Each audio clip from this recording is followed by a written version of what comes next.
ओम शांति। महाशिवरात्रि हमें महानता का संदेश दे रही है। ये शिव और शक्ति के मिलन का दिन है। यही स्वर्णिम युग के आगमन का भी संकेत है और ये पुरानी दुनिया के जाने का भी एक सुंदर संकेत है। पुरानी जाती है तभी नवयुग आता है। कलयुग जाएगा तो सतयुग आएगा। इसमें मुख्य भूमिका होती है निराकार परमपिता शिव की, जो सभी आत्माओं के परमपिता हैं।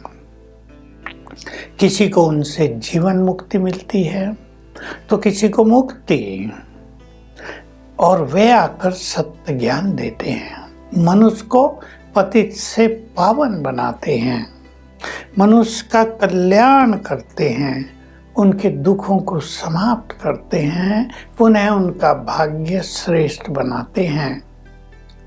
तो बहुत सारे लोग शिवरात्रि के पर्व पर व्रत भी रखते हैं। हमारे भारत में अनेक त्योहारों पर व्रत रखने की परंपरा ही है, और वैसे भी कई लोग व्रत रखते हैं सोमवार का, किसी और दिन का, जो उनके इष्ट देव देवी हैं उनके दिन का। व्रत रखना तो अच्छी बात है। पेट को आराम देना, आंतों को आराम देना, ये शारीरिक स्वास्थ्य के लिए भी अति उत्तम है। और ये परंपरा कहाँ से शुरू हुई? एक तो रहस्य ये है कि हमारे आचार्यों ने इन चीज़ों को धर्म से जोड़ दिया, ताकि धर्म के कारण लोग एक दिन फास्ट रख सकें, व्रत रख सकें, या बिल्कुल हल्का भोजन करें शाम को। लेकिन इसका वास्तविक जो इसके पीछे रहस्य है वो ये है कि भगवान जब आते हैं तो मनुष्य आत्माओं से पवित्रता का व्रत कराते हैं। उसकी यादगार में ये भिन्न भिन्न त्योहारों पर व्रत किए जाते हैं। व्रत नियम, व्रत प्रतिज्ञा को भी कहते हैं। तो भगवान ने आकर प्योरिटी का व्रत कराया। क्यों? क्योंकि पवित्रता ही किसी धर्म की सबसे बड़ी शक्ति होती है। पवित्रता ही चरित्र का आधार होता है। जिस धर्म में, जिस देश में कुछ लोग पवित्रता का पालन करते हों, वो देश बहुत शक्तिशाली, धर्म परायण, वहाँ के लोग चरित्रवान हो जाते हैं। आज आप जो भी व्रत रखेंगे वो तो रखेंगे ही। माताएं बहुत व्रत रखती हैं। मैं आपसे और कुछ व्रत भी कहना चाहता हूँ। आप व्रत ले लें कि आज से हम मुख से कटु वचन नहीं बोलेंगे। आज से हम दूसरे की निंदा चुगली इधर उधर नहीं करेंगे। आज से हम अपने क्रोध की अग्नि को शांत करेंगे। आज से हमारा व्रत होगा, हम सभी को सुख देंगे। ऐसी कुछ चीज़ें आप चुन लो। आज से हमारा व्रत होगा। चलो पवित्रता आप न कर पाए, हम किसी को कुदृष्टि से नहीं देखेंगे। इनमें से आप चुन ले एक दो। तो ये शिवरात्रि हमारे लिए सच्ची शिवरात्रि हो जाएगी। जीवन बदलने वाली शिवरात्रि हो जाएगी। हमारे जीवन से अंधकार मिटाने वाली, रात को खत्म करने वाली शिवरात्रि होगी। मुझे विश्वास है आपको ये चीज़ पसंद होगी। शिव की पूजा की जाती है, उस पर कुछ कुछ चढ़ाया जाता है। लोग कहते हैं अग के फूल चढ़ाते हैं, ऐसी वैसी चीज़ें चढ़ाते हैं। वास्तव में हमें अपनी बुराइयों को शिव को अर्पित करना होता है। उसकी यादगार में ये बहुत सारी चीज़ें उन पर चढ़ाई जाती है। बहुत लोग तो अपने को ही अर्पित कर देते हैं, समर्पित कर देते हैं। आपने शायद सुनी हो एक कहानी। कोई बहेलिया था, जो शिकार करते हैं। तो वो जंगल में था, रात्रि हो गई थी, तो शेर का वहाँ डर था, आवाज़ आ रही थी।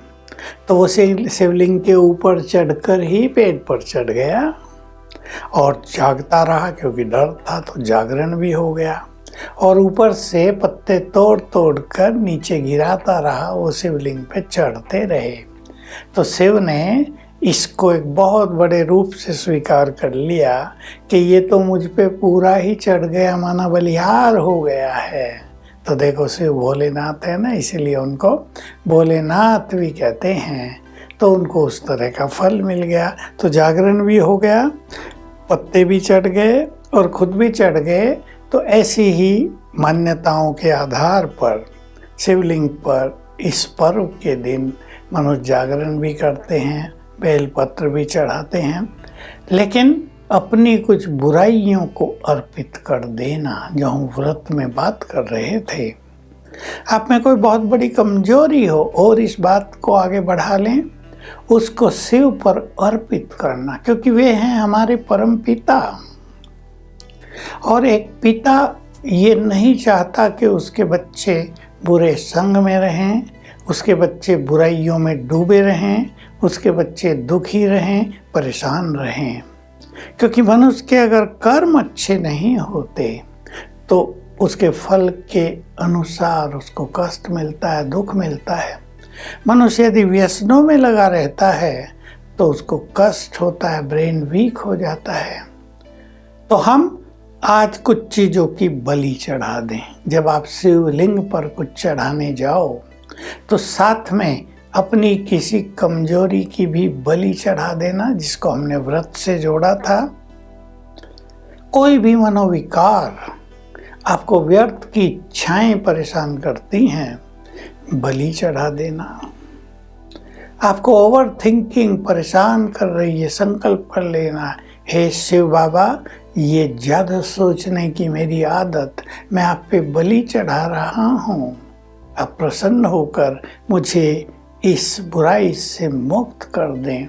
किसी के अवगुण देखने की आदत हो, दूसरों का व्यर्थ चिंतन करके अपने को परेशान करने की आदत हो, ऐसी बुराई शिव पर आज बलि चढ़ा दें। सोच लो, तैयार हैं आप सभी? तो सच्चा शिव से मिलन हो जाएगा, क्योंकि शिवरात्रि आत्मा और परमात्मा के मिलन का भी दिन है, उसकी भी यादगार है। और कौन नहीं चाहेगा हम अपने परम पिता से मिलन करें। ये जो शिवलिंग है, ये निराकार परमात्मा शिव की ही बड़ी प्रतिमा है। पूजने के लिए उसका बड़ा आकार दे दिया गया है ताकि उस पर दूध चढ़ाया जा सके, उसकी भिन्न भिन्न ढंग से पूजा पाठ की जा सके। निराकार की पूजा पाठ तो होगी नहीं। और यही समस्या शंकराचार्य के पास आ गई थी। जब आदि शंकराचार्य इस धरा पर आए तो उन्होंने अद्वैतवाद की स्थापना की और शिव निराकार है, केवल वही है, एक ही एक है और कुछ नहीं है, ये मान्यता सबके सामने रख दी। तो बड़े आचार्य थे, लोगों ने स्वीकार कर लिया, क्योंकि उन दिनों में आचार्यों का बहुत मान होता था। पर धीरे धीरे भक्ति लोप होने लगी। अब निराकार की भक्ति कैसे करें?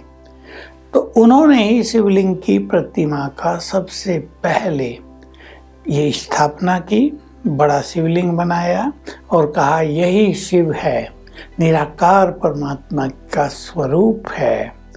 तो तब से ये बड़ा स्वरूप 12 ज्योतिर्लिंगमों के रूप में भी भारत में जहाँ तहाँ पूजा जाता है। और देखो, यही सबसे बड़े तीर्थ माने जाते हैं, क्योंकि परमात्मा ही सबसे महान तीर्थ है। तो आइए हम प्रभु मिलन की ओर अपने कदम आगे बढ़ाएं और अपनी बुराइयों को बलि चढ़ाकर आज के दिन कुछ अच्छाई धारण करने का व्रत लेकर हम इस त्योहार को भी सफल करें और अपने जीवन को भी सुख शांति से भरपूर करें। ओम शांति।